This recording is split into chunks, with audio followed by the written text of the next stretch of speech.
स्वागत है दोस्तों आप सभी का आपके अपने YouTube channel future to you academy पर।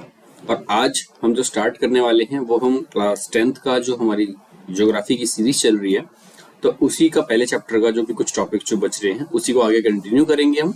और पुरानी वीडियो में जो भी आपको पढ़ा है उम्मीद करता हूँ कि आपको समझ में आया होगा। और हाँ, अगर आप चैनल पे अभी भी नए हो तो आपको चैनल सब्सक्राइब कर लेना चाहिए और बेल आइकन प्रेस कर लेना, ताकि वो आपको पता ही है कि क्या होता है उससे। और अगर आपको ये वीडियोस अच्छी लग रही तो अपने दोस्तों को शेयर करो। और मेरे से कांटेक्ट करने के लिए आप टेलीग्राम चैनल पे ज्वाइन कर सकते हैं, इंस्टाग्राम पे आप मेरे से बात कर सकते हैं, और वो सारी चीज़ें मैं डिटेल डिस्क्रिप्शन में दे रखी है। चलिए अब बचा हुआ टॉपिक अपना स्टार्ट करते हैं। चलिए, अब तक हमने जो पढ़ रखा है वो हमने रिसोर्स प्लानिंग इंडिया के अंदर रिसोर्स प्लानिंग जो है उसके बारे में हमने पूरा पढ़ चुका है। आज हमें कंजर्वेशन की बात करनी है। तो कंजर्वेशन की अगर हम बात कर लेते हैं, इन केस अगर हम कंजर्वेशन की बात करते हैं तो देखिए आपका इसमें साफ साफ लिखा हुआ है, एक मिनट। यहाँ पे रिसोर्सेज करेगा, रिसोर्स एज वाइटल रिसोर्स क्या बहुत ही ज्यादा इंपॉर्टेंट होते हैं किसी भी डेवलपमेंट एक्टिविटीज के लिए, साफ यहाँ पे लिखा हुआ। देन उसके बाद यहाँ लिखा हुआ कि बट इरेशनल कंजम्पशन, अगर हमने इनका गलत तरीके से बट इरेशनल कंजम्पशन, देखिए ये लिखा हुआ बट इरेशनल कंजम्पशन, अगर हमने इनको गलत तरीके से यूज किया या फिर ओवर यूटिलाइजेशन इनका कर लिया, गलत तरीके से यूज किया या फिर हमने इनका ओवर यूटिलाइजेशन कर लिया, इरेशनल कंजम्पशन कर लिया या फिर ओवर यूटिलाइजेशन कर लिया, तो इनकी वजह से क्या होगा कि इनकी वजह से सोशियो इकोनॉमिक और इन्वायरमेंटल प्रॉब्लम्स हो जाएंगी, सोशियो इकोनॉमिक और इन्वायरमेंटल प्रॉब्लम्स हो जाएंगी। अब इसको ओवरकम करने के लिए ये प्रॉब्लम्स ना हो, इनको ओवरकम करने के लिए हमको क्या करना पड़ेगा, रिसोर्स का कंजर्वेशन करना पड़ेगा अलग अलग लेवल पे, ठीक है, ये करना पड़ेगा। अब दिस हैड बीन द अब ये मुद्दा जो है कि रिसोर्स को कंजर्व करना है, ये बहुत सारे बड़े बड़े लीडर्स का और थिंकर्स का क्या है, ये बहुत ही बड़ा एक कंसर्न रहा है। यहाँ तक कि जो हमारे गांधी जी हैं, गांधी जी खुद कहते हैं, Gandhi ji was very apt in voicing his concern about the resources।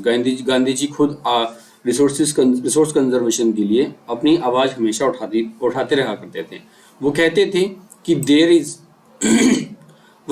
कि there is enough for everybody's need, not for anybody's greed. उनका कहने का मतलब ये था कि देखो भाई, यहाँ पर सबके लिए है, यहाँ पर पर्याप्त मात्रा में सबके लिए है, लेकिन किसी के भी लालच के लिए यहाँ पर कुछ नहीं है।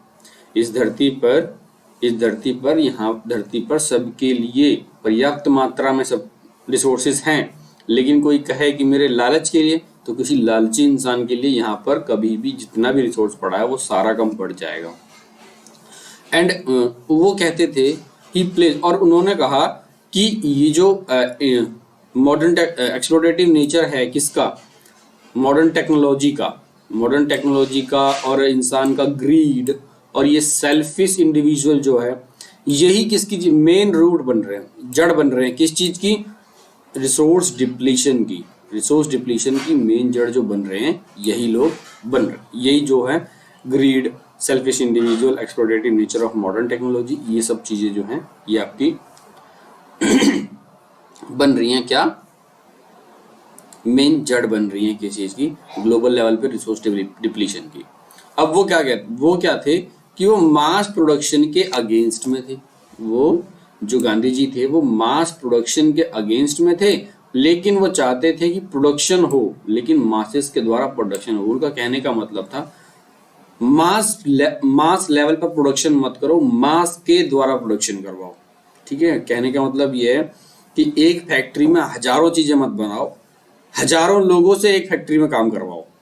ठीक है, इससे क्या होगा कि लोगों को रोजगार मिलेगा, इकोनॉमिक एक्टिविटीज बढ़ेंगी, इकोनॉमिक एक्टिविटीज भी लोगों को मिलेगी, रोजगार मिलेगा तो पैसा आएगा तो एक डेवलपमेंट होना ही होना है।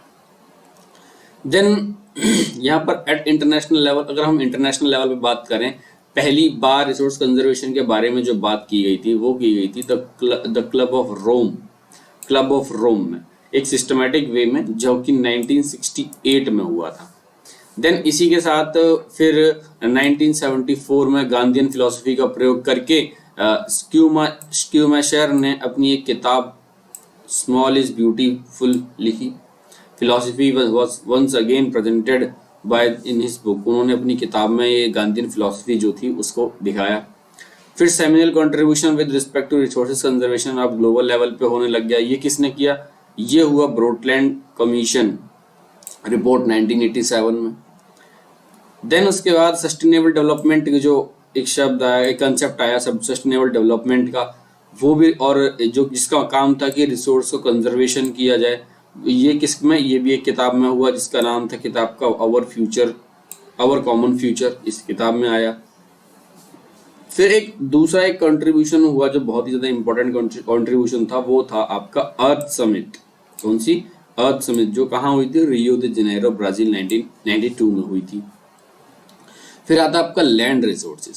लैंड रिसोर्सेज में अगर हम बात करें, ये तो हमको पता है कि लैंड कितना ही ज़्यादा इंपॉर्टेंट है किसी भी इकोनॉमिक एक्टिविटीज़ के लिए।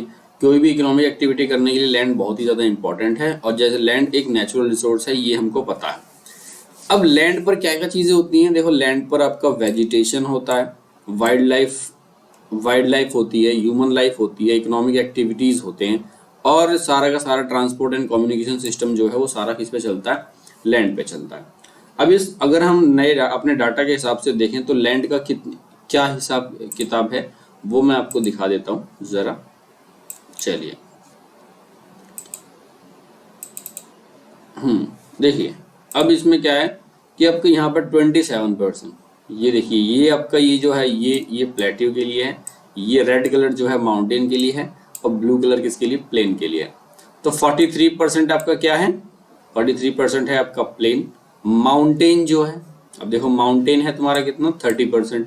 देन प्लेट्यूज हैं तुम्हारे कितने? 27%। अब यहाँ बात आती है माउंटेन्स की और प्लेन्स की और प्लेट्यूज की, तो इनका क्या काम? अब मैं आपको यहाँ बता देता हूँ कि ये सब चीज़ें क्या है। देखो, अब हमको पता है कि 43% क्या था? हमारा लैंड एरिया था, जो कि लैंड का प्लेन एरिया था। 43%। अब इसका क्या काम होता है लैंड एरिया का? लैंड एरिया का काम होता है कि ये फैसिलिटीज प्रोवाइड करता है किसके लिए? एग्रीकल्चर के लिए और इंडस्ट्रीज के लिए। एग्रीकल्चर और इंडस्ट्रीज के लिए क्या होता है? फैसिलिटीज प्रोवाइड करता है। देन माउंटेन्स की अगर हम बात कर लेते हैं, माउंटेन जो है, माउंटेन्स हमारे कितने परसेंट हैं? माउंटेन्स हैं हमारे 30%। अब 30% है तो इसका क्या काम है? ये क्या करते हैं? ये क्या करता है? Ensures perennial flow of some rivers को बारहमासी क्या करता है? उनको जीवित रखते हैं। मतलब 12 महीने अपना पूरे साल भर ये पेरेनियल फ्लो रखते हैं, जबकि उनमें पानी रहे, उनमें पानी ना खत्म हो माउंटेन्स की वजह से। और क्या करता है? ये अट्रैक्ट करता है टूरिज्म को और इकोलॉजिकल एक्सपेक्ट्स को, facilitates for the tourism and ecological aspects. फिर 27% हमारा क्या है? 27% जो है हमारा वो है प्लेट्यू रीजन। अब प्लेट्यू रीजन में हमको क्या क्या चीजें मिलती हैं? देखिए, प्लेट्यू रीजन में हमको मिलता है क्या? प्लेट्यू रीजन में हमको मिलेंगी rich reserves of minerals, fossil fuels and forests. Rich reserve जहाँ पे मिनरल्स मिलते हैं हमको, फॉसिल फ्यूल्स मिलते हैं, और क्या मिलता है? फॉरेस्ट मिलता है। अब क्या है कि ये जो लैंड है इसको यूटिलाइज किस तरह किया था? अगर हम इस लैंड को लैंड यूटिलाइजेशन की बात करें तो इसको क्या है कि 5 भागों में डिवाइड किया गया है कि इस तरीके से लैंड का यूज हो रखा है। पहला है फॉरेस्ट, ठीक है, आपका पहला है फॉरेस्ट, पहला फॉरेस्ट है। दूसरा land not available for cultivation, ये वो एरिया है, ये वो लैंड है जो कि जिसमें कल्टीवेशन नहीं होता है, जिसमें खेती नहीं होती है। जैसे आपका एग्जाम्पल के लिए अगर हम बात करें तो एग्जाम्पल में आपका बैरन लैंड हो गया, और बैरन लैंड हो गया, land put to non agricultural uses. Barren land ऐसा लैंड जो एग्रीकल्चरल यूजेस के लिए, नॉन एग्रीकल्चर यूज के लिए किया हुआ, जैसे कि बिल्डिंग है, रोड है, फैक्ट्रीज हैं, ये सब चीज़ें हैं। अब ये देखो, जिस जमीन पर बिल्डिंग बनी हुई है, रोड बना हुआ है, फैक्ट्री बना हुआ है, अब उसको आप दोबारा आप उसका प्रयोग इसलिए तो कर नहीं पा रहे हैं कि उस पर कल्टीवेशन करें तो वो किस में आ गया, वो आ गया land not available for cultivation में आ गया। फिर आपका आता है ये आपका आता है अदर अनकल्टिवेटेड लैंड, बाकी के अनकल्टिवेटेड लैंड हैं, जैसे कि अब उसमें आपके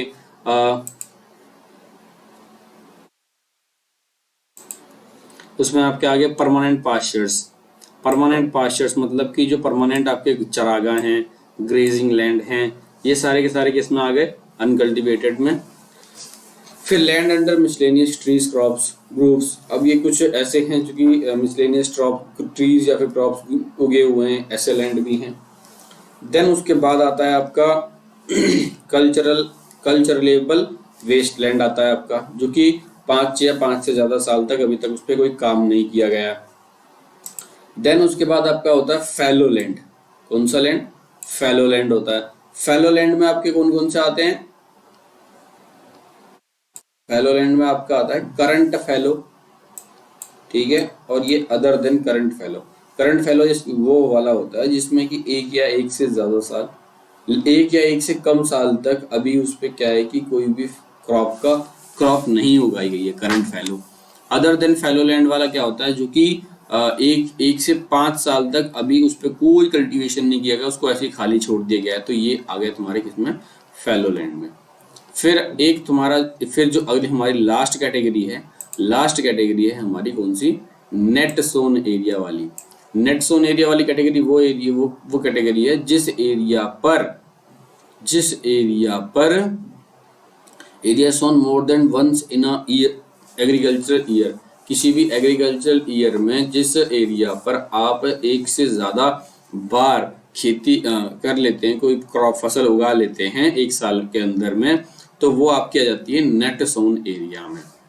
फिर land use pattern in India की अगर हम बात कर लेते हैं कि लैंड का यूज किस तरीके से पैटर्न हुआ है, तो the use of land is determined both by physical factor. अब देखो लैंड का यूज ना दो तरीकों से दो चीजों पे डिपेंड करता है, एक फिजिकल फैक्टर्स पे डिपेंड करता है, एक फिजिकल फैक्टर्स जैसे आपके हो गए, फिजिकल फैक्टर में अगर मैं बात करूं आपके, तो एक हो गया आपका टोपोग्राफी हो गया, क्लाइमेट हो गया, सॉइल हो गई, सॉइल हो गई, और as well as human factors. अब कुछ और, एक तो ये होता है, दूसरा आपका होता है क्या,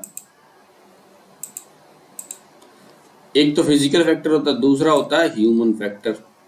ह्यूमन फैक्टर में कौन कौन सी चीजें आती हैं, ह्यूमन फैक्टर में आपके पास जो चीजें आती हैं वो होती हैं, एक आपकी, एक ह्यूमन फैक्टर में जो चीजें आती हैं वो आती हैं आपकी, ह्यूमन फैक्टर, इसमें जो चीजें ह्यूमन फैक्टर में जो चीजें आती हैं वो आती हैं आपकी पॉपुलेशन डेंसिटी, ठीक है, पॉपुलेशन डेंसिटी ह्यूमन फैक्टर्स में आ गए, टेक्नोलॉजिकल कैपेबिलिटी हो गई, कल्चर एंड ट्रेडिशंस हो गए, ये सारे किसमें आ गए, ह्यूमन फैक्टर्स में आ गए। देन उसके बाद ये आपको एक डाटा दिया हुआ है, इसमें बता रखा है कि इसमें देखो, अब इसको एक बार मैं आपको समझा देता हूँ, बाकी आप खुद देखना इसको। इसमें देखो डाटास दिए हुए हैं, ये जो कलर वाइज सारा जो कलर दे रखा है वही कलर यहाँ पे भरे होंगे इसमें। अब इसमें से आपको छांटना है, देखो ब्लू वाला क्या फॉरेस्ट के लिए, ये जो इधर वाला डाटा है आपका, ये डाटा है 1960-61 का, और ये इधर वाला जो डाटा है, जो राइट साइड वाला डाटा है, लेफ्ट वाला डाटा 1960-61 का है, और राइट साइड वाला 2014-15 का है, 2014-15 का है। तो अब इसमें क्या देख पा रहे हैं आप कि जो फॉरेस्ट एरिया था 60-61 में जो फॉरेस्ट एरिया था वो 18.11% था, लेकिन वो अब बढ़ करके 2014-15 में बढ़ करके 23.3% हो गया है। और ये आपका रेड कलर में बैरन और अनकल्टिवेटेड वेस्ट लैंड था, वो 18.11% था, अब वो कितना हो गया है, 5.5% हो गया है। 4.95% आपका क्या था, area under not agriculture uses, 4.95% था, अब 88.7% हो गया है। तो ये क्या, ये बढ़ गया है। तो ये ऐसा डेटा आपको दे रखा है, इसी के बारे में यहाँ पे चीजें लिखी हुई हैं। अब यहाँ देख लेते हैं, अब अगर हम इंडिया के टोटल ज्योग्राफिकल एरिया की बात करें, तो इंडिया का टोटल ज्योग्राफिकल एरिया जो है वो कितना है, 3.28 मिलियन स्क्वायर किलोमीटर्स, लेकिन इसमें से सिर्फ और सिर्फ 93% लैंड का ही हमारे पास डेटा है। कारण क्या है उसका? उसका कारण ये है कि जो लैंड हमारा नॉर्थ ईस्ट स्टेट्स में है, जो कि असम को छोड़कर, जो हमारा नॉर्थ ईस्ट का लैंड है असम को छोड़कर, सिर्फ असम वाले एरिया का हमारे पास फुल्ली डेटा है, बाकी किसी भी नॉर्थ ईस्ट वाले एरिया का हमारे पास डेटा नहीं है, फुल डाटा नहीं है। इस वजह से हमारे पास सिर्फ और सिर्फ पूरे 100% का 93% का ही हमारे पास डेटा है। एक तो असम का नहीं है, दूसरा अब जम्मू कश्मीर में जो कि पाकिस्तान ने कब्जे में कर रखा है उसका डेटा नहीं है हमारे पास, ऑक्यूपाइड बाय वो पाकिस्तान, और चाइना ने कुछ अपना कब्जा कर रखा है, उसका भी डेटा नहीं है हमारे पास, क्योंकि उसको हम सर्वे नहीं कर पाए हैं उसका भी। तो इस हिसाब से हमारा जो 7% डेटा है वो उस हमारे पास नहीं है, हमारे पास सिर्फ और सिर्फ 93% डेटा है टोटल ज्योग्राफिकल एरिया का। और टोटल ज्योग्राफिकल एरिया कितना है? 3.28 मिलियन स्क्वायर किलोमीटर हमारा एरिया है। Then the land under the permanent pastures has also decreased। अब जो permanent pastures हैं उसमें क्या है, land जो है हमारा वो decrease हुआ है। How are we able to feed our huge cattle populations on this pastures land and water are consequences of it। ठीक, most of the other than the current fallow land are either of poor quality or of the of cultivation cost of cultivation of such land is very high। Cost of cultivation of such land is very high. Hence, these lands are cultivated once or twice in about 2 to 3 years. If these are included in the net sown area, then the percentage of NSA in India comes to about 54% of the total reporting area।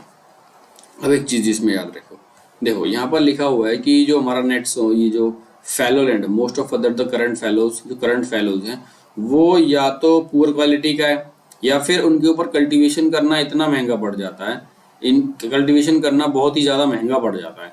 इसी वजह से क्या होता है कि ये जो land होता है इसको हम वंस या फिर ट्वाइस इन अबाउट 2 या 3 या 2 या 3 साल में हम एक या दो बार ही कल्टीवेट कर पाते हैं इसको। अगर हम इस एरिया को अपने ऐसे NSA में डाल दें, नेट सोन एरिया में डाल देंगे, तो हमारा इंडिया का जो परसेंटेज है वो 54% हो जाएगा टोटल रिपोर्टिंग एरिया के हिसाब से, 54% हो जाएगा। अब pattern of net sown areas varies greatly.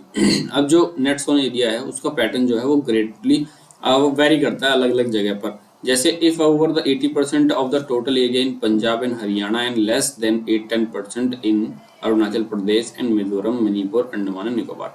अब देखो हरियाणा और पंजाब में क्या ये 80% है, और अरुणाचल प्रदेश, मिजोरम, मणिपुर, अंडमान एंड निकोबार आइलैंड इन सब में क्या है, ये सिर्फ और सिर्फ 10% है नेट सोन एरिया जो हमारा है। कहाँ? पंजाब में और हरियाणा में 80% तक है, और अरुणाचल प्रदेश, मिजोरम, मणिपुर, अंडमान निकोबार आइलैंड में ये सिर्फ और सिर्फ 10% से भी कम है। अब फॉरेस्ट एरिया की अगर हम बात कर लेते हैं कि forest area in our country is far lower than the desired. अब हमारी डिजायर्ड क्या है कि 33% हमारा फॉरेस्ट एरिया होना चाहिए ज्योग्राफिकल एरिया का, ठीक है। 33% ज्योग्राफिकल एरिया का 33% हमारा फॉरेस्ट एरिया होना चाहिए, जो कि डिजायर हमने किया था, जो हमने किया था कब, जो हमने एक नेशनल फॉरेस्ट पॉलिसी बनाई थी 1952 में, उसमें ये हमने डिजायर किया था कि 33% हमारा क्या होगा, ज्योग्राफिकल एरिया फॉरेस्ट का होगा। लेकिन आज की तारीख में ऐसा है नहीं। फॉरेस्ट है कितना हमारे पास? हमारे पास पहले जब 1960-61 में था 18.11 और आज है हमारे पास 23.3। पहले 18.11 था, अब कितना है? 23.3 है। Then it was considered essential for the maintenance of ecological. अब इसको ये क्यों चाहते हैं कि फॉरेस्ट एरिया हमारा 33% हो? क्यों? क्योंकि ये क्या करता है, ये मेंटेन करता है, इकोलॉजिकल बैलेंस जो है हमारा उसको मेंटेन करके रखता है। Then the livelihood of millions of peoples who live on the fringes of this forest depend upon. अब जो लोग जो इन फॉरेस्ट के आसपास या फॉरेस्ट के अंदर रहते हैं उनकी जिंदगी तो इन फॉरेस्ट के ऊपर डिपेंड करती है।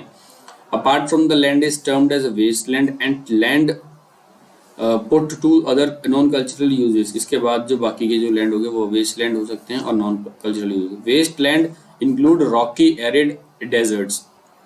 जो वेस्ट लैंड होते हैं उनमें क्या होता है, रॉकी एरिड डेजर्ट्स होता है। वेस्ट लैंड में क्या क्या चीजें मिलेंगी आपको, रॉकी, एरिड और डेजर्ट्स मिलेंगे।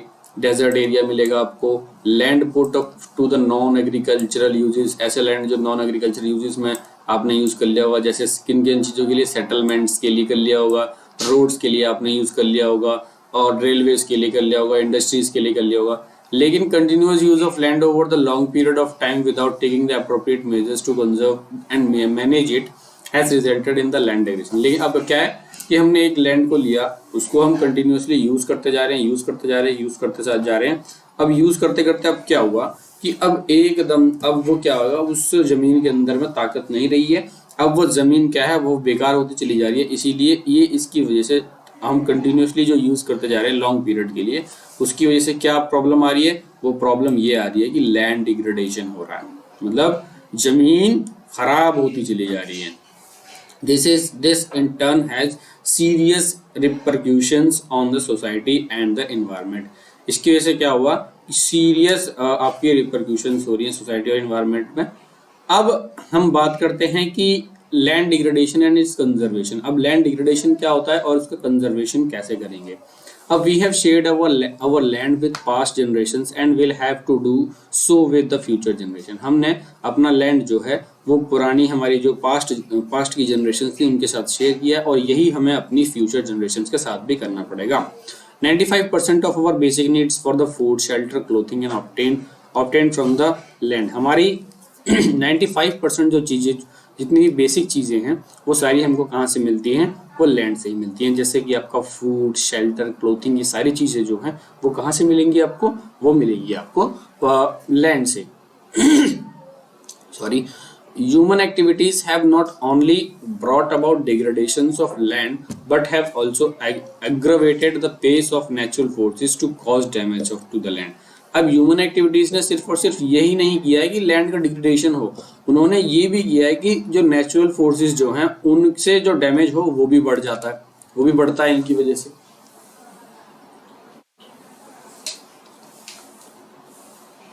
क्यों? क्योंकि ह्यूमन एक्टिविटीज जो है वो सिर्फ और सिर्फ नेचर के साथ खिलवाड़ करती हैं। अब नेचर को इधर से उधर करेंगे तो क्या होगा, नेचर एक टाइम बाद अपने आप को रिवाइव करेगा तो जब वो खुद को रिवाइव करता है तो वही चीजें हमारे लिए क्या बन जाती है, डैमेज का कारण बन जाती हैं। Some human activities such as the deforestation. कुछ ह्यूमन एक्टिविटीज जो होती हैं, जैसे कि ह्यूमन, अब इंसान क्या करता है, इंसान करता है डिफॉरेस्टेशन का मतलब क्या होता है कि जितने भी फॉरेस्ट हैं उनको कट करता चला जा रहा है, तो डिफॉरेस्टेशन हो गया ये आपका। large scale of cutting of trees is known as the deforestations, and large scale sapling of trees is known as afforestations। दो तरीके के शब्द होते हैं, एक डिफॉरेस्टेशन, एक एफोरेस्टेशन। एफोरेस्टेशन मतलब होता है बड़े लेवल पे पेड़ को लगाना, और डिफॉरेस्टेशन होता है बड़े लेवल पे पेड़ों को काटना। ओवर ग्रेजिंग होती है, अब एक ही जमीन पर बार बार ग्रेजिंग चल रही है तो वो ओवर ग्रेजिंग हो गई। माइनिंग एक्टिविटीज की वजह से भी दिक्कत होती है, क्वायरिंग भी होता है, तो इन सब चीजों से क्या होता है कि लैंड डिग्रेडेशन होता है।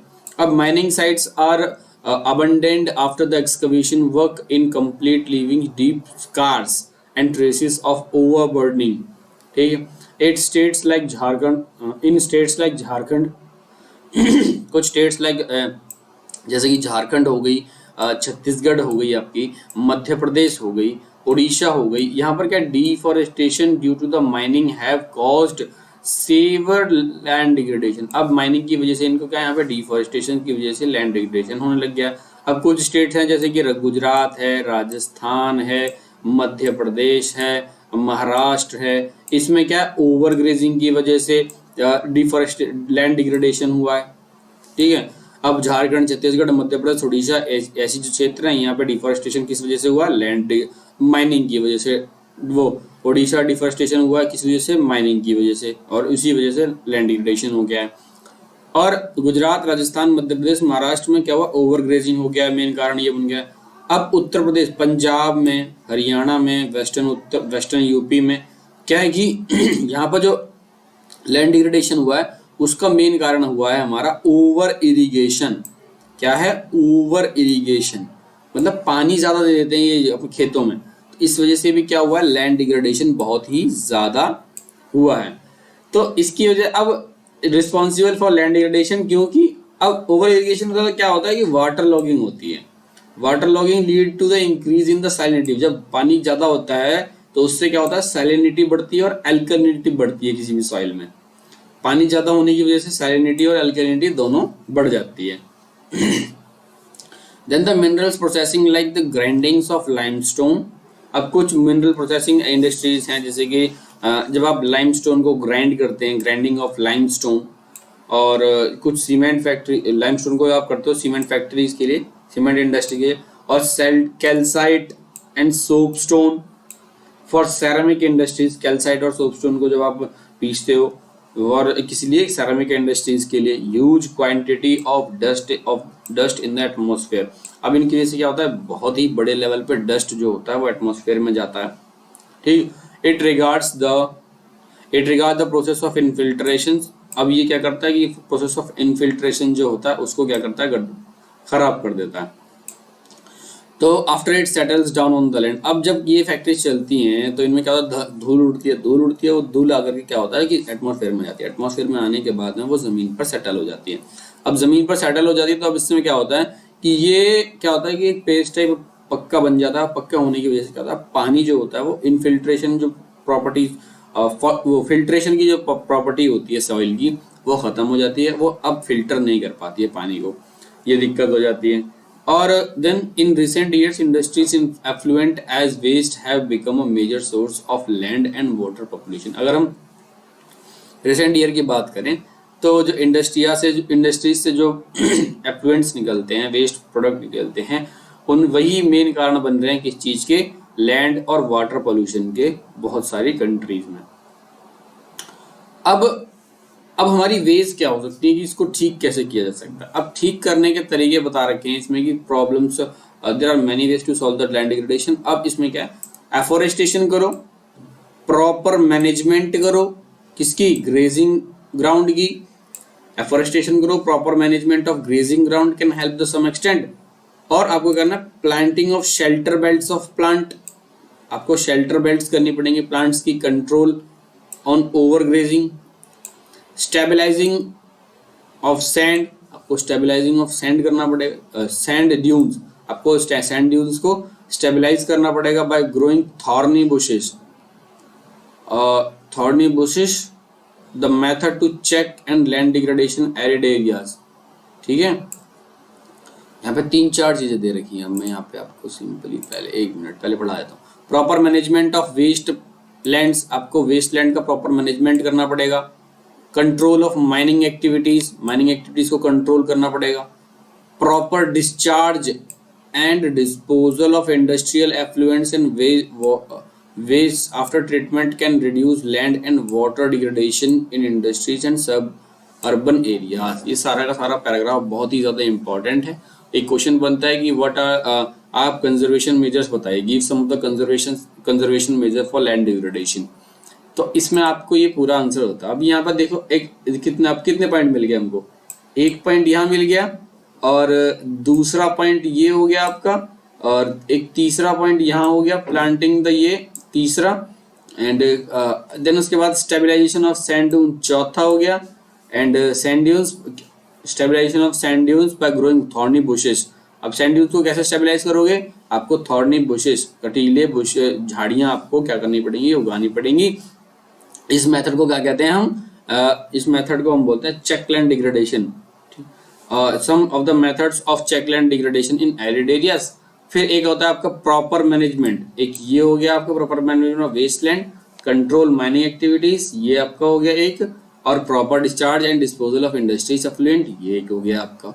देन आपका other treatment can reduce land and water degradation. अब ट्रीटमेंट की वजह से क्या होगा, लैंड और वाटर डिग्रेडेशन भी आपका, ये वाटर का, इससे क्या होगा, जब अगर आप इंडस्ट्रीज से जो वेस्ट निकल रहा है उसको आप अगर ढंग से मैनेज कर पाते हैं तो इससे क्या होगा कि लैंड डिग्रेडेशन जो है आपका वो कम होगा, और वाटर का डिग्रेडेशन जो है इंडस्ट्री की वजह से जो होता है सबअर्बन एरियाज में, वो भी ठीक हो जाएगा।